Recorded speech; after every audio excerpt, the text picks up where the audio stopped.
No episódio de hoje eu vou te contar qual stablecoin eu acredito ser a melhor reserva de valor para você deixar os seus ativos para o longo prazo, eventualmente numa situação de inverno cripto, quando eu particularmente pretendo vender parte das minhas criptos para não perder valor unitário dessas moedas. Então, qual stablecoin é mais segura hoje de você utilizar? Eu já te adianto que a Tether USDT, hoje que tem a maior liquidez e provavelmente é a mais conhecida, no meu ranking entra em apenas na terceira posição. Então, você ficou curioso para saber quais moedas ocupariam a minha primeira e segunda posição nesse ranking de stablecoins? Fica até o final desse vídeo então, vamos desvendar esse mistério juntos, segura a vinheta e vamos nessa! Salve família, sejam muito bem-vindos a mais um episódio da Liga Cripto. Se você ainda não me conhece, meu nome é Mário e é sempre um prazer inenarrável estar aqui com vocês para mais um episódio. Como padrão, eu vou deixar aquele recadinho no início. Se você puder, se inscreva no canal, deixe seu like, espalhe a palavra, porque no final das contas, acredite você ou não, todos nós ganhamos com isso. Além disso, hoje a gente já tem alguns benefícios para vocês nas descrições dos nossos vídeos, como conta na Binance com desconto nas taxas, o clube de membros também, caso vocês tenham interesse, dê uma olhadinha lá nos benefícios, e temos também desconto de 10% na Trezor T no site de um revendedor oficial autorizado pela Trezor Internacional aqui no Brasil. Dito isso e sem mais delongas, vamos entender por que hoje a Tether USDT está na minha terceira posição e a gente vai seguir esse vídeo subindo esse ranking. Bom, no primeiro caso, no caso da Tether, é fácil para mim explicar para você por que ela está em terceira posição.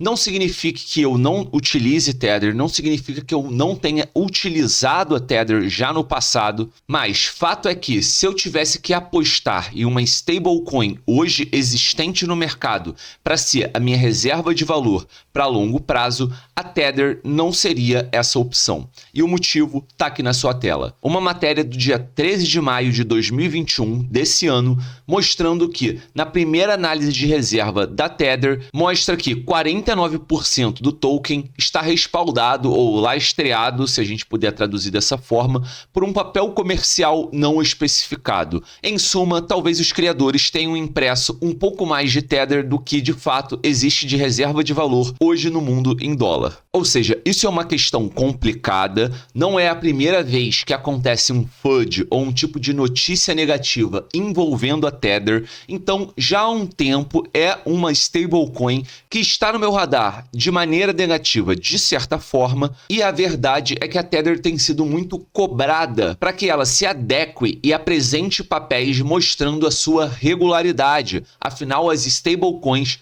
sofrerão com a regularização e taxação do mercado cripto. Talvez sejam até as primeiras a sentirem esse gostinho. Para quem não sabe o que é o Tether, eu vou ler rapidinho a história do Tether para vocês de maneira resumida, que tem nessa matéria da CoinDesk também. A CoinDesk, para quem não sabe, não tem tradução direta para português, está traduzido assim porque eu pedi essa tradução automática para o Google, e é muito simples você fazer isso no seu computador também, no seu browser. É só você clicar com o botão direito e solicitar essa tradução para o português. Mas vamos lá. O USDT é uma peça-chave do encanamento para o mercado global de criptografia de cerca de 2 trilhões. Por quê? Porque o Tether permitiu que o mercado de criptomoedas crescesse mais rápido, na minha opinião. Ele tem sim o seu papel importante na história, mas ao mesmo tempo ele vai precisar ainda se adequar a essas regulamentações, na minha opinião, que virão pela frente. Então aqui já no segundo parágrafo você tem a opacidade das operações da Tether, no entanto, alimentou as chamas da especulação dos críticos que questionam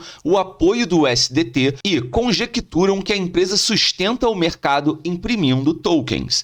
O Tether tem uma longa história de tentativa de verificar suas reservas, mas sem fornecer muita documentação. A empresa contratou pela primeira vez a firma de auditoria Friedman LLP, que produziu um relatório preliminar que afirmava que o valor do USDT Tether havia emitido era garantido por suas reservas de caixa. embora com várias ressalvas. E, continuando aqui na matéria, durante a investigação do Escritório Geral de Advocacia de Nova York, Hoegner revelou que, a certa altura, Tether era apenas cerca de 74% apoiado por suas reservas. Então, existe muita especulação, de certa forma, negativa envolvendo o Tether. Repito, já usei, ainda uso para comprar certos criptoativos, mas tenho muitas ressalvas quanto à reserva de longo prazo utilizando o Tether. No final das contas, você tem que copiar o que eu faço? Você tem que fazer o que eu faço? Não, você tem que fazer os seus próprios estudos, vestir as suas calças de gente grande. Mas essa é a minha opinião sobre o Tether, então vamos logo para a nossa segunda posição de stablecoins. Na minha segunda posição, a stablecoin mais confiável que a gente tem hoje no mercado é a DAI. A DAI é uma stablecoin que funciona em cima da plataforma do Ethereum. E por isso, por ser dentro do Ethereum, por ser dentro de uma blockchain, existe sim um controle melhor em relação à conversão quando você transfere um ativo para DAI. Então, pelo fato de ser um contrato inteligente dentro de uma blockchain que eu confio, que é a blockchain do Ethereum,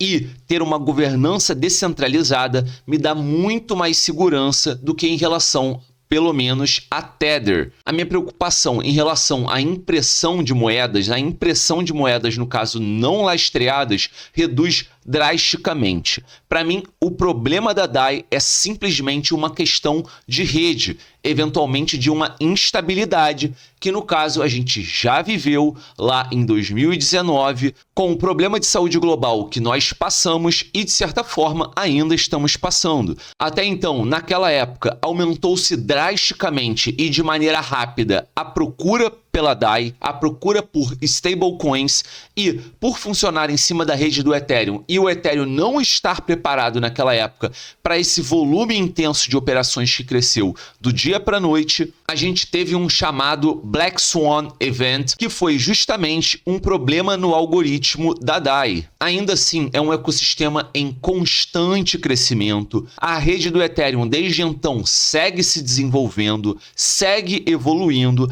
e apesar desse problema pontual na história, eu ainda coloco a DAI como minha segunda opção e confesso, mesmo sendo a minha segunda opção, a DAI é sim a primeira opção de alguns especialistas. Mas aí é uma questão muito pessoal de cada um, e como se trata de uma questão muito particular, eu não vejo problema também em colocar ou inverter essa posição. Mas ainda assim, na minha opinião, eu seguiria utilizando a USDC. Sim, a USDC é a minha primeira opção dentre as stablecoins e eu vou explicar o porquê. Então, repetindo, se eu tivesse que deixar a minha reserva de valor, os valores que eu tenho em outras criptomoedas momentaneamente em uma stablecoin para longo prazo, para não perder valor numa possível queda, eu utilizaria a USDC. Para quem me acompanha há mais tempo, sabe que eu falo da revolução das blockchains, sabe que eu falo que essa revolução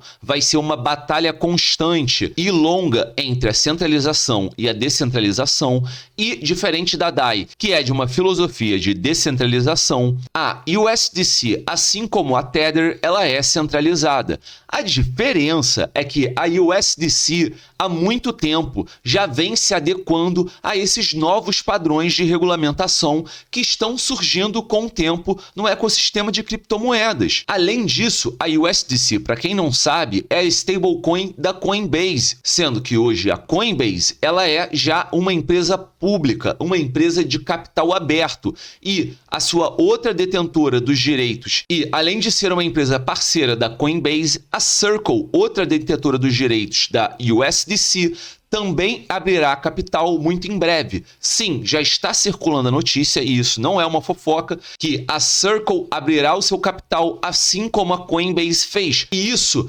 traz muita segurança porque mostra para mim que ambas as empresas não têm nada a temer. E nesse caso, quando eu estou falando de deixar o meu capital numa reserva de valor confiável para longo prazo, deixar essa reserva em stablecoin nicho de mercado que eu acho que sofrerá alta regulamentação, alta fiscalização nos próximos anos, eu prefiro sim apostar num modelo centralizado que já está se adequando a essas normalizações. E se você entrar aqui no site da Circle.com, eu já mostrei inclusive isso na minha live, e se você por acaso nunca esteve presente, fica aqui meu convite no meio desse vídeo.